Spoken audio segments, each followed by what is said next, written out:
Vous étiez en ce temps-là sans Christ, privé du droit de citer en Israël, étranger aux alliances de la promesse, sans espérance et sans Dieu dans le monde. Éphésiens 2,12. Le peuple vivant en Galilée avait tout en plénitude. C'est un pays fertile.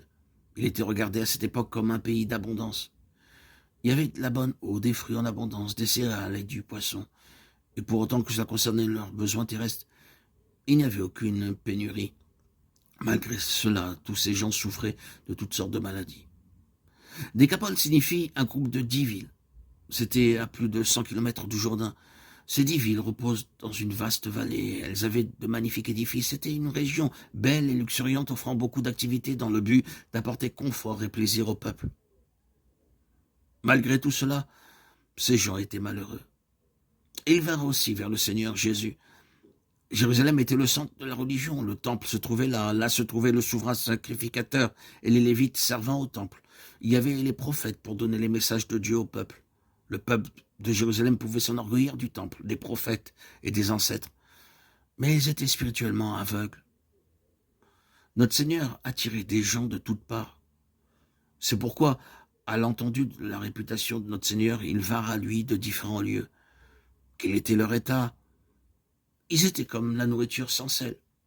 Ils n'avaient pas de joie réelle dans leur cœur et leur vie. Ils étaient absolument inutiles. Vous êtes le sel de la terre. Mais si le sel perd sa saveur, avec quoi la lui rendra-t-on? Il ne sert plus qu'à être jeté dehors et foulé aux pieds par les hommes. Matthieu 5,13. Dans Matthieu, nous lisons que notre Seigneur, regardant la multitude, se mit à délivrer son message. Il leur disait qu'ils étaient venus pour obtenir la guérison, mais que la guérison ne les rendrait pas heureux. Il les guérit et cependant, ils n'étaient pas heureux. Ils n'avaient pas de joie véritable, ils avaient besoin de sel. Notre Seigneur disait, lorsque vous deviendrez mon sel, bien que vous soyez peu nombreux à travers vous, je donnerai la paix véritable, la joie et le bonheur au monde entier. C'est pourquoi il ne choisit que peu d'hommes au commencement. Il ne demandera jamais à la multitude de le suivre, mais il dit à quelques hommes choisis, suivez-moi, et je ferai de vous le sel de la terre. Le sel doit être purifié avant son utilisation. Le sel est obtenu en Palestine depuis les eaux de la mer Morte. Il devait être purifié avant de s'en servir pour la cuisine.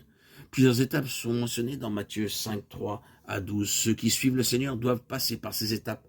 Alors seulement ils peuvent devenir le vrai sel. Aujourd'hui, nous rencontrons partout tristesse, souffrance et malheur. La vie des hommes est comme du sel sans saveur. Lorsque le sel est raffiné, il est séparé en deux parties. L'une a de la saveur, l'autre est sans saveur. Cette dernière partie sera jetée. Parfois, elle est utilisée comme remblai pour les constructions. Le sel qui a perdu sa saveur est inutile. Il n'est même pas utile pour les arbres, les hommes ou les oiseaux. Notre Seigneur désire que nous soyons le bon sel, apportant une saveur et une joie nouvelle en beaucoup de vies.